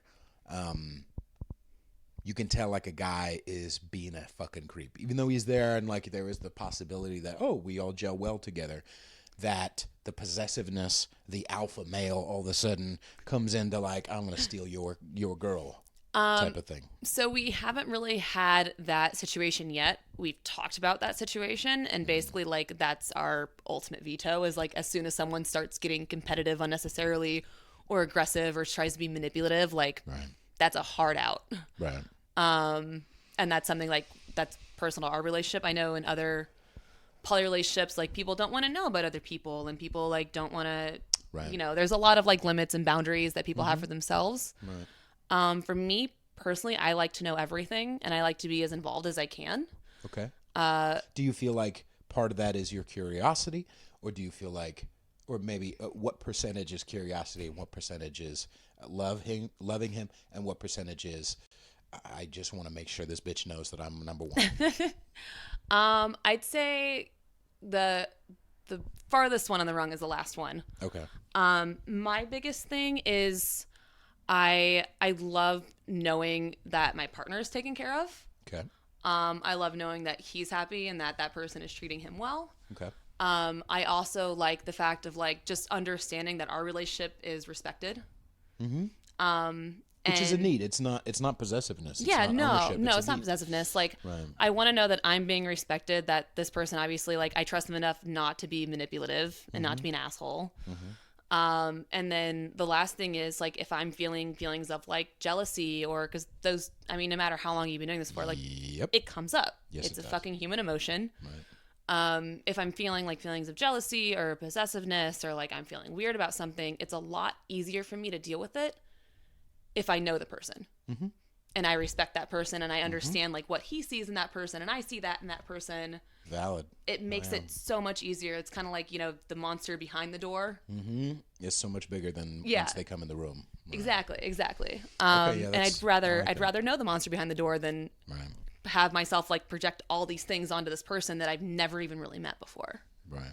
And then the other part of it is I feel like when you keep things from your partner, you have like a don't ask, don't tell situation, or you don't want to know certain things. It gets sticky. It gets sticky Well, internally in my own head. It gets sticky because I'm like, limits the depth of what your relationship can be. yeah. Because it has if you to be more go and like have like surfacey. a really cool experience with someone else, or even like you meet friends through that person, and then all of a sudden you're leading a double life. And already it's a double life because I have to come up with a lie of where I was on Thursday. I can't say, I'm gonna have a date, And then you I'm have to gonna remember be... that lie. Yeah. Yeah. Yeah. My ex wanted to do the don't ask, don't tell, and that was actually probably one of the biggest things toward the end of it. And I was just like, I feel like I can't even be myself with you anymore. Right. Because like I feel like I'm keeping too much, and I can't tell you anything. I can't give you personal details about my day anymore. I can't tell you who I'm texting. I can't. Right. You know, because I had started building relationships out of the poly people that I met, and like gaining friendships and things like that. And like my friends would know all about all my explorations because I would tell them, so then he could no longer hang out with my friends anymore. Right. And so it just kind of like grew so much distance between us. Right. Let's maybe we have, what time is it now? It is 5:25. All right, maybe like 20 more minutes. Okay.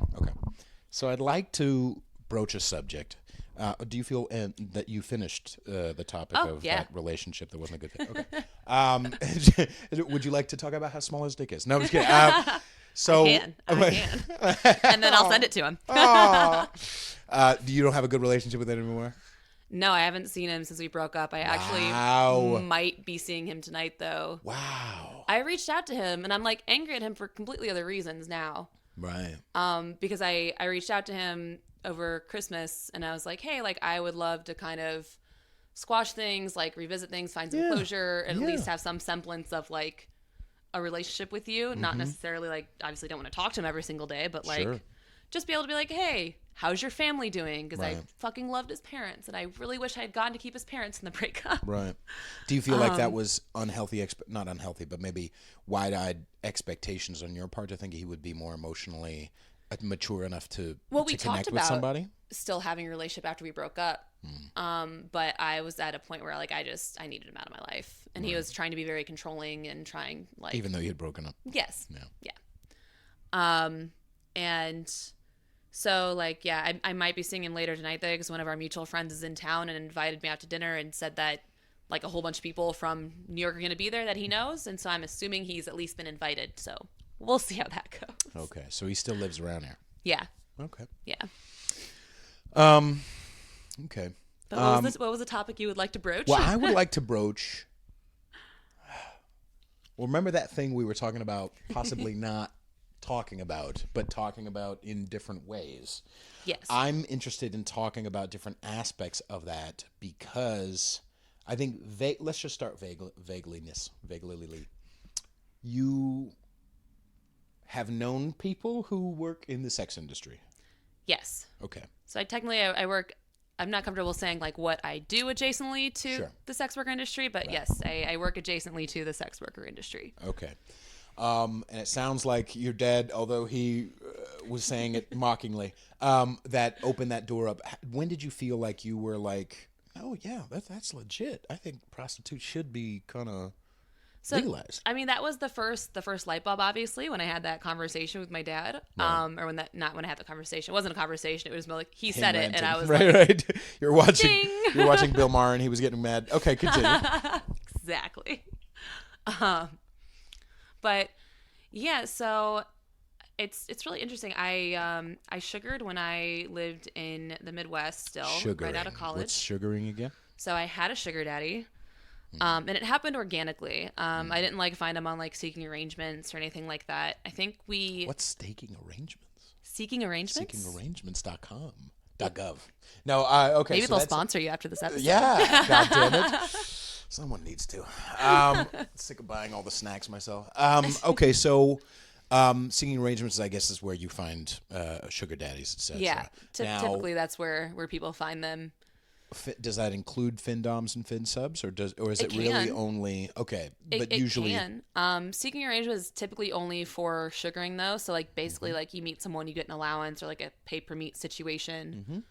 Some girls are sly enough to where they don't even have sex with their sugar daddies, but it's like Yeah, I call that a Splenda daddy, I guess. Right. Well, sometimes I guess there are findoms and fin subs who are really into just.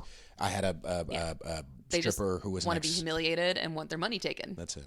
Yep. I mean, he was married, and he paid my ex to go with him to the mall and just buy her shit. Yep. He never made a move. He would complain about his wife, but Yep. like he never made a move. He never whatever. But he also requested that they text pretty, often. You know what I mean? Like, okay, so she's texting him, but he buys her fucking everything. Yeah. You know what I mean? And It's a sweet deal when It's you a- get that. It's a sweet deal. It was, but as a guy who was like, "Who the fuck are you?" Oh, it's that guy. Okay, great. I remember that one. That one was also difficult because she lived in Portland and I lived in the Bay Area, and she would come down. We actually met because she came down to strip, and Was he into like the cuckolding thing or anything like that? I don't know if he was, but I mean, she told me lots of experiences. I mean, she was a bottoms on type of stripper. She was some high class shit. Not that I'm sure you can find, especially in the Midwest. There's some bottoms on that are fucking cigarette holes. But I kind of I trust that she was actually telling me the truth because we talked about.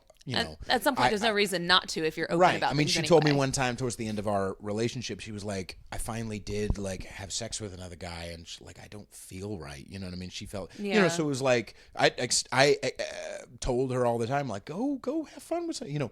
She was the type of person, I've had this happen a few times where a girl is like, you know what? Fuck it. I'm a lesbian. That's it. And then like they meet me and they're like, okay, maybe one dick, maybe one dick. Me and my partner seem to have that in common. Yeah. But like I kind of feel like, so I trust her looking back on it. But she told me multiple stories of either that guy she was texting or is it just financial, and then also where one time the most like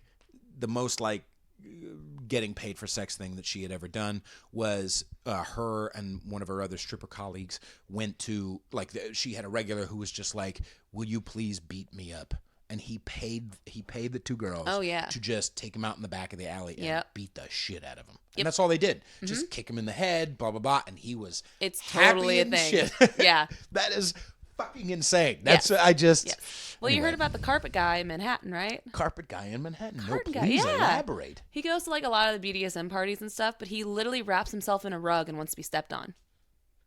So he started out. I can't. Just even thinking about, because I had 3 brothers. We tortured each other growing up. Being wrapped up in a rug, still get like claustrophobic. Anyway. But apparently he started out. He would wrap himself in a rug and put himself across a construction zone on like the side of a street in Manhattan, so that people had no other option than to step on him. And then he would pay like punk kids. He would like give them $2 for a slice of pizza for them to come and like kick the shit out of him. Wow. Yeah. And he's like, it's so funny. Like if you're at a party and you see him and you just go and step on him, he's just like, you can see this huge grin on his face. Like he's just like blissed out. Wow. Now do you see a little bump where his dick is? Like, is he hard? Or It's like a thick carpet. You can't see that. Okay. But he just has like a hole cut out for his face. Do you see that have you ever had a conversation with him? No, okay. I haven't yet. I need to, because I'm trying to. I need to introduce him to Dixie from Body Storytelling. Oh yes. But yeah. Oh yeah. Yes. I need to figure out a way to make that happen. Yeah, we won't talk about how you know her, but yeah, that would be fucking incredible. And not just that, but like I would love to like pick his brain about like, does he come? Like, does he get hard? I mean, I guess for some people it doesn't really matter. Yeah. I guess they just log it away in the spank bank. Yeah, exactly. Now, one of my clients actually met me at a party and like she had like her couture boots on and like had her heel under his chin and like was crushing her nose with her toe. His nose, yeah. Yeah, wow. Or crushing his nose. And then she was like taking water and like pouring it on his face. Yeah. And, like, he was just like all about it. It was hilarious. Right. Now, what did your sugaring experience look like for you? So for me, he basically paid my rent every month, which was awesome. I would travel with him because the city I lived in at the time, he was a very well-known name there, so we like couldn't hang out in the city we were in. Okay. So we would like go to other places. I went to he took me like my first tasting menu. Okay. He would take me shopping. Like, it was very formative in a lot of ways. I was 22. Right. And he would have been 35, and like a hot 35. Right. He like worked out profusely, like super good looking dude. Right. I had a really sweet deal. Right. But yeah, like he taught me how to dress in a lot of ways. Like he taught me how to behave on a certain level of like the upper class. Right. Which was very informative and like helped me so much when I moved to New York, especially like getting into the right circles for my business. Right. And yeah, it was super formative. I really respect him. Like we're still keeping in touch. Right. We're not sexually involved anymore, which he has like a whole other situation he's into, which is just not my kink. Right. Do you? I mean, I guess I can talk about it. Yeah, we don't know him. So he was very dominant when I met him. And then after I kind of ended things, he decided he was going to go to a dom and get structurally better. Like he wanted to learn more about what it was to be a dom, like how to do things. And that dominatrix sissified him. Wow. So now he like can't get off unless he's wearing women's lingerie and someone's like humiliating him. Holy shit. Now, did you smell that on him? Looking back, did you smell that on him when you were together? Not a trace. Okay, so you don't think you could smell him now? I mean, maybe it's just Oh, you mean like in person? Yeah. Like knowing that he had that like sissified like type. Yeah. I Was there don't an know because I inkling? haven't seen him in person in a very long time. All right. No, I mean, not but at could the you smell it time- now? Right, looking but at the back on time, it, you were no. like, no, this guy's totally taking me. Yeah. Wow. Yeah. Okay. Interesting. Yeah. Okay. I want to meet this bitch. Anyway, because I like unscalable mountains. I was on a podcast a few months ago as an audience member, and there was this like professional dom, and she's a professional dominatrix, and blah blah blah. And I just like I kind of roll my eyes to that shit because like, bitch, get me alone in a fucking room with you. I got you. But like, anyway. It is funny working with professional doms because I'm a sub, and so sometimes, like, because I work adjacent to the sex work industry, when I do work with doms, they can literally smell it on me. Right. Like, literally, I walk into a room and I just see the predatory flick. It's like we're looking at a tiger. Like, you see that predatory flicker go, and it's like, Just be like, is your pussy wet right now? Anyway, not even that, but like, just like hinting at little things. Be like, so, I want a deal on this, and like, it's more so them like trying to posture to like try to make me fold on certain things. Interesting. Okay. And like they and it's like it's I was explaining this to another one of my clients the other day because she was very subby too, and she was talking about kind of like how like doms can really just like see it. Right. And like you really know when someone's an actual dom because like they will be able to tell as soon as they meet you. And she's like yeah, she's like sometimes they just can't turn it off too. Yeah. It's like you walk into a room and it's just like you have to literally be like, I am not your sub. I don't know if I hold with that because I feel like. But women on women, it's different than women with men. Okay. Yes. Because for me, like, I kind of know, like, and I've had times where I absolutely have taken advantage of different situations like that, especially when I was in sales. You have to, like, it's your. But like, it's your I thing. would never let myself get taken advantage of from a male dom just because like I feel like I have that boundary already instilled in me. Like, I already have like a sense of like the stranger danger type of situation. Right.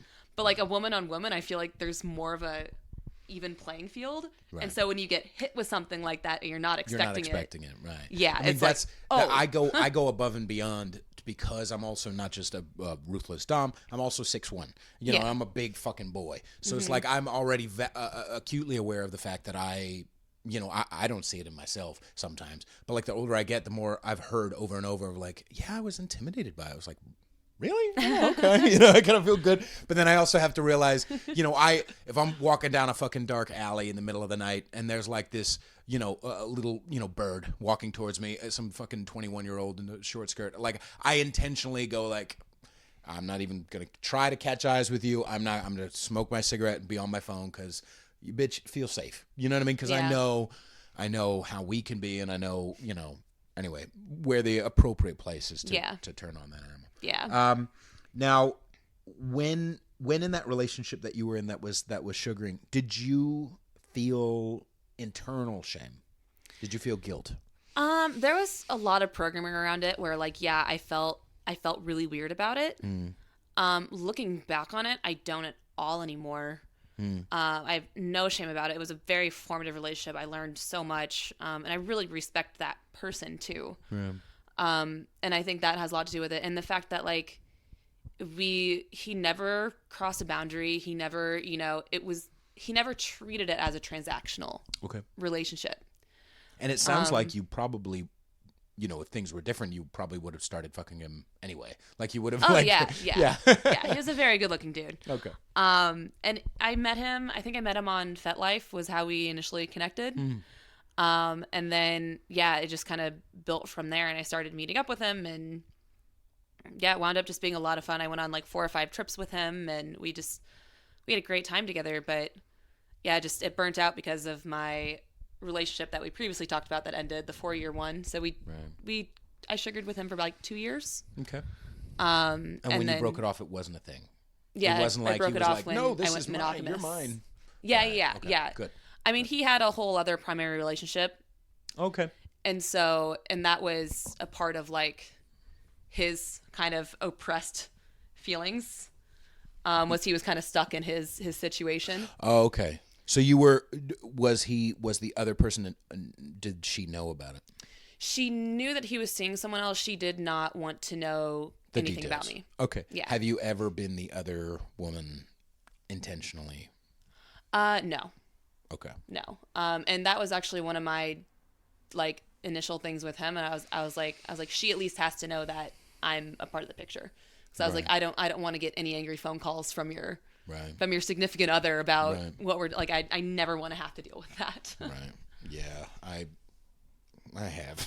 It's okay. It's fun while it's happening.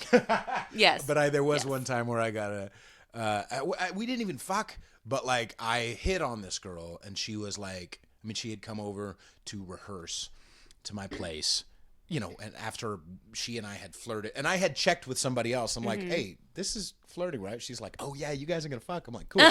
So she comes over, and I think I knew she had a boyfriend, but at the same time, just because somebody, these days anyway, just because somebody has boyfriend on paper doesn't mean that you're not in an open relationship. Yeah, Especially if I'm getting feedback on text or whatever when we're in person that there's flirtingness. I'm like, okay, well then I'm gonna keep walking forward. Why not? Yeah.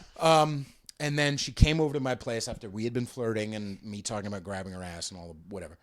She comes over to my place, sits on my bed, and we're trying out rehearsal, whatever. And then I make a move, and she was like, "What?" Kind of pearl clutching, and I'm like, "Oh, okay, all right, whatever." And then she was like, "No, we shouldn't," which wasn't like a hard no. Yeah. And so I kind of tried a little again, and then she was like, "No." And I'm like, okay. So I didn't the rest of the night. And then months later, I guess right after she had left, I had texted her something about like, yeah, I'd fucking really like to see you again. Because I still was unsure if I was getting shit or not. Yeah. I'm like, I checked with somebody else. This isn't delusional. Like, are we flirting? And she's like, yeah, fuck yeah. And she's a dirtbag, the one I checked with. So I'm like, dirtbags, no dirtbags. And so...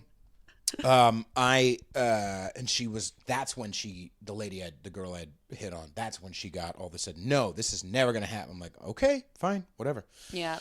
And then like 6 months later, I get an email from her boyfriend. Oh no. She had told him. And I'm like, I don't even remember what I answered back, but essentially I'm like, how do you even answer that? Yeah, like I didn't know if you guys were in a fucking open relationship, number one. Number two, it sounded like we were flirting. That's the thing girls gotta understand who are, I'm all for like fuck rapists, not literally, fuck rapists, fuck actual pieces of shit. Or especially when it comes to not being experienced and just thinking like, oh, someone's trying to fuck me, fine, yeah, and just being a horny, desperate little douche. I understand a lot of the Me Too agenda is clear and clean and good, but sometimes like we just don't fucking know. Yeah, we just don't know. Aziz Ansari level, we just don't fucking know. Have you heard? It's called the No series from The Heart. No. So The Heart's another podcast, but it's one of my favorite things I've ever listened to about consent because she talks about this a lot about how like women say no, but it's not necessarily, it doesn't sound like a hard no. And she actually has like recorded conversations of herself with people. Right. And then like in one of them, she's like, no, I said no. And then we had sex. And she's like, and then I felt weird. I felt betrayed. Da, da, da. And then she like went back, had one of her friends listen to the recording. And she's like, you definitely sound like you want to fuck that guy. Yep. Like, yeah. And it's really interesting to like hear these conversations recorded and like that dancing that fine line of consent and how like if you're a woman, you really like, and it goes down, it's a cultural thing. Right. To where like I was taught never to say no when I was younger. Like to an adult, to anything. Like if someone told me to do something, I was taught to please. And I feel like it's definitely like a cultural thing of which is like probably a good thing because it factored into dirtbag subness. But anyway, continue. Yeah, obviously. When it's not in its grosser handicaps. Continue. But like consent was never taught to me. It was never talked about. Like sex was just something you weren't supposed to do. Right. But like at the very fucking basic level, we need to be teaching young women how to fucking consent and how to like clearly state boundaries, because that's something that's not taught, and it's a fucking problem. Right, it really is. Yeah. But I don't think we go to the opposite end and say no always means no, because it just doesn't. I've been with women who said no when it's like the baby, it's cold outside. She's essentially saying no because like, okay, I really want to be a good girl, but I'm fucking horny right now. So I'm going to like be like, no, and list all the reasons why I shouldn't. You know, I've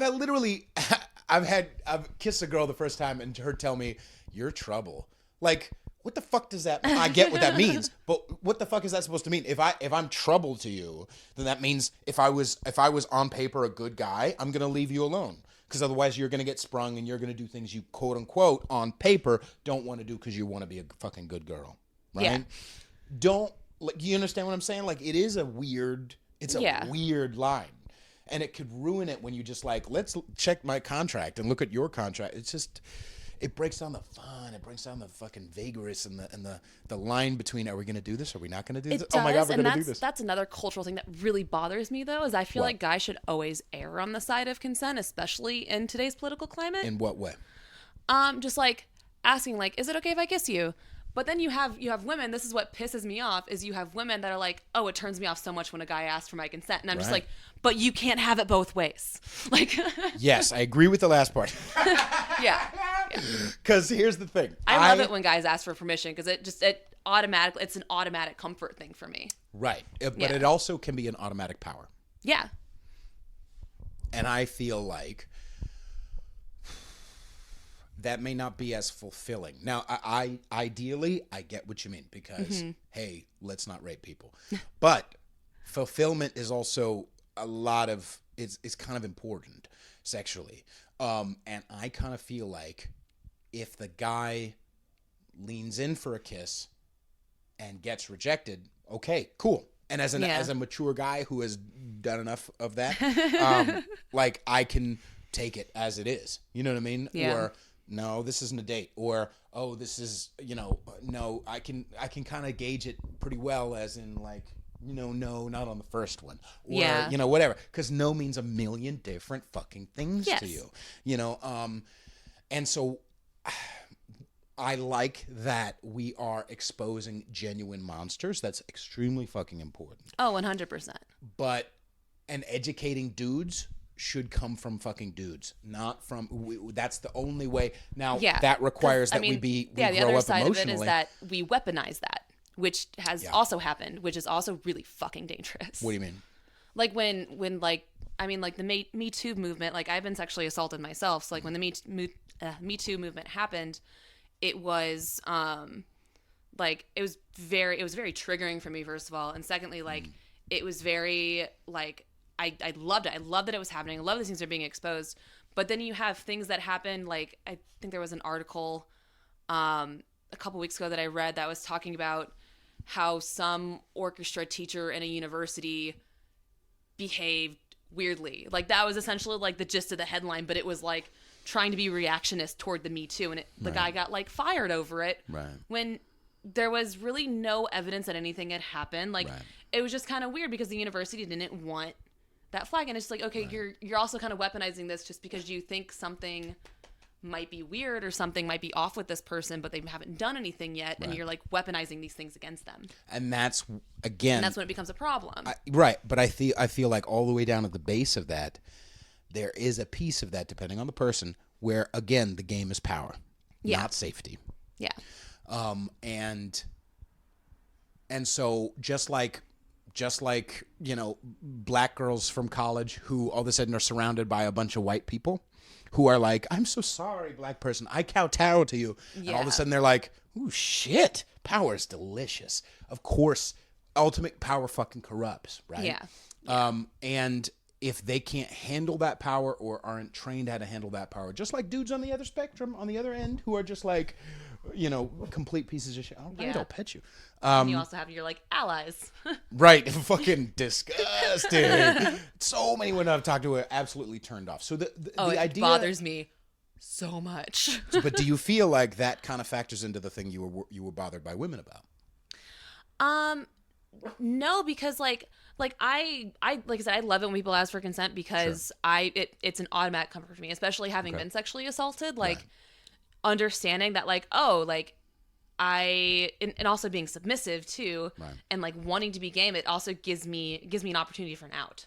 Okay. That sometimes I don't feel like I always have. Okay. Because I was actually assaulted by someone I was employed by. Okay. So being in that situation where you're, alone in a situation with someone who you know you shouldn't be hooking up with, but who's making a move on you, and you have these million things racing, am I going to get fired because of this? Right. If I do get fired because of this, who the fuck else is going to work with me? Right. And then it's, a whole trickle down effect of all the things that are in your head about it. Right. But that's why I always say err on the side of consent, because you never know what's in people's heads. You never know what they've been through. And then also and that's why it bothers me when women get turned off by it, is because the women that get turned off by it and say, oh, I think it's such a turn off when someone asks if they can kiss you. Okay. Because then I feel like a lot of those women are also the same people that are you are also super feminist that can go in that opposite direction as well, but it's they want it both ways. And you can't have it both ways. And I would always rather err on the side of consent than vice versa. Right. And I feel like that's a way to not weaponize that as well. Okay. From my experience, the ones who are turned off by "Can I kiss you?" are actually the ones who are not rah-rah feminists. They're first wave, second wave. Yeah. When it was more sane. They're the ones who want to champion the animal inside of us. Yeah. And even ones who have been sexually assaulted. One specifically is the good girl who's been a regular on this show. She was molested by her stepfather for years when she was very young, but still embraces not just masculinity, but also is very kind of not vocal, because she's not really out there in the public eye at all. She hates the public eye. Yeah. But she's also pretty vocal in way back here about not being rah-rah feminist and loving men and respecting that there are two different strengths. And she's also not afraid to tell a motherfucker fuck you. Yeah. You know what I mean? She's also not afraid to tell a motherfucker fuck you. And I guess what that factor is, then maybe, as we are solving all the world's problems you and I right now, but maybe what that fulcrum is, what changes that is, obviously, guys need to learn how to read females more and respect. Yes. But also, and girls need to be taught how to do it too on some level. Right. Like I said, we're not taught consent when we're young. I would actually say, I wouldn't even say call it consent, because again, consent can be utilized as a weapon. The word itself. Yes, you're because right. The idea, because I'm sorry, I'm going to say a horrible thing, but you know me. So just everyone cover your ears. But every fucking meme I hear about consent is usually a frumpy bitch. It's people who don't want to fuck you anyway. Anyway, sorry, I just had to get it off my chest. But my experience has been, what if we instead of teaching people consent, was number one, teaching guys how to be more respectful and but also embrace their masculinity as well. Yeah. That strength, that you being masculine is not you're not toxically masculine. Dudes Yeah. who do abusive shit are the opposite of fucking masculine. Yeah. Dudes who do abusive shit are insecure. Yep. They're fucking lazy. They're not smart, like incredible fucking people. They're pieces of shit who lack masculinity and have to take advantage of someone else's power. That's number one. Exactly. They have to suck off of someone else. Yes. And number two, so we teach guys how to be more fucking manly. Mm-hmm. Which is another word or whatever. But also we teach females, like, say no. Like, we embrace females' ability to Camille Paglia. Have you ever heard of Camille Paglia? No. She talks a lot about, I'm the one who listens to every episode, so I feel like every fucking episode, I'm sorry, boys and girls, but Camille Paglia is a first wave feminist, tiny little dykey girl who's a teacher. And she's amazing. She just talks a million miles a minute and blah, blah, blah, blah, blah. And she's been a lesbian since forever. Mm-hmm. But she also talks a lot about how these fourth wave feminists, third wave feminists are losing their fucking minds. She goes off on this rant about Lena Dunham that is beautiful. I need to hear that. Yeah. And one of the things she talks about is how catcalling is not, like, in the world of a black girl or a Mexican girl or a girl who grew up in the fucking in the rough and tumble streets, are not afraid of catcalling. Yeah. And because they're like, fuck you, motherfucker. They're not afraid to push back. Yeah. You know, and girls who are protected and coddled and then all of a sudden are out in the world and they get that energy. It's a culture thing. Yeah. It is a culture thing. It's a culture thing. And it's when you're introduced to something new, and obviously, like, in some situations, you're like, if you're just being introduced, you're not going to feel safe. Mm-hmm. Because it's something new, you're not used to it. Luckily, like, being well traveled as I am, like, I've been in all different cultures, and so, like, I'm very used to, like, different things that can go on. Right. But yeah, it's definitely a culture thing. Because, like, when I was first introduced to it, I was like, wait, what? Like, I didn't feel safe. But then I realized, oh, like, this is just a random person in the street. Like, I can tell him to fuck off. Yeah. Yeah. Yeah. Guys aren't. I think one guy had like one really good line to me one time. It was like a homeless dude, and I literally was like, how did his dick taste? All right. I was like, good job, sir. You made me laugh. Like, yeah, right. I think he told me I had an ass, or he told me I had an ass that looked like a watermelon, and that I looked like Beyonce. And I was like, okay. All right, dude. I'm gonna file that away five. in the confidence bank. Thank you, sir. I mean, obviously, a white girl like me, I get told like I look like Beyonce all the time. Yes, of course. Fucking formation. But I guess I'll just wrap up that idea because I think we should probably start wrapping up. I gotta run to Brooklyn. Well, fine. Do you want to come up for one last time? Thank you, baby. So one of the things I guess towards the end of that idea is also God damn it, where was it? It was poignant, I'm sure. Is the idea of not just getting girls to the point where they can feel more comfortable telling a motherfucker to fuck off, but where they're not where that switch between okay, I'll tell a motherfucker to fuck off and okay, this guy's safe and actually now he's got my heart. Yeah. And that switch comes to not keep the fucking defenses up because there's so many women I've been with where it's just like they're so afraid and they get in their own way and I'm like, bruh. They're traumatizing themselves almost to an extent. I'm like, I will give you my ex-girlfriend's phone numbers. Like, I'm not a piece of shit, dude, you know? Yeah. And some people are pieces of shit. But that's just the way of the world. But at some point, you got to be vulnerable. Yeah. Yeah. And it's a hard line to dance. It was very hard for me after my assault. It's taken, like, psychedelics was something I worked through my assault with. And that was really fucking hard. And I realized that I had defenses up that I didn't even realize were there. Right, totally. And, like, places, like, I wouldn't go. Even, like, during sex, sometimes I would dissociate afterward. And, like, like, a whole bunch of horrible shit. Right. But, yeah, like, you just got to keep working on yourself and get to a place where you feel like you can be vulnerable again. Right. And that is possible. I mean, it's 100% possible. I had an ex-girlfriend who it's work, but it's possible. A former prostitute. She was sober, I think, 3 years when we started dating. But she had been strung out on the streets, performing massages and doing, the deep dark shit. Mm-hmm. And a stripper as well. earlier on. And just to be clear to the audience, those are not. I work with independent sex workers that are not necessarily like on that level. They're on a much, much higher level. right, Yeah. more the escort, if you will. Yeah, escort, exactly. But I've been with that girlfriend specifically. We actually lived together for a year, and she was, able to be vulnerable. She had her problems or whatever, but she was also working through it. You know what I mean? And there's, like you said, whether it be psychedelics or therapy or a million different ways to work on that. You just gotta find what works for you. It's the biggest, most important thing. Right. And I feel like until that happens for each one of us, so like this is not the same thing.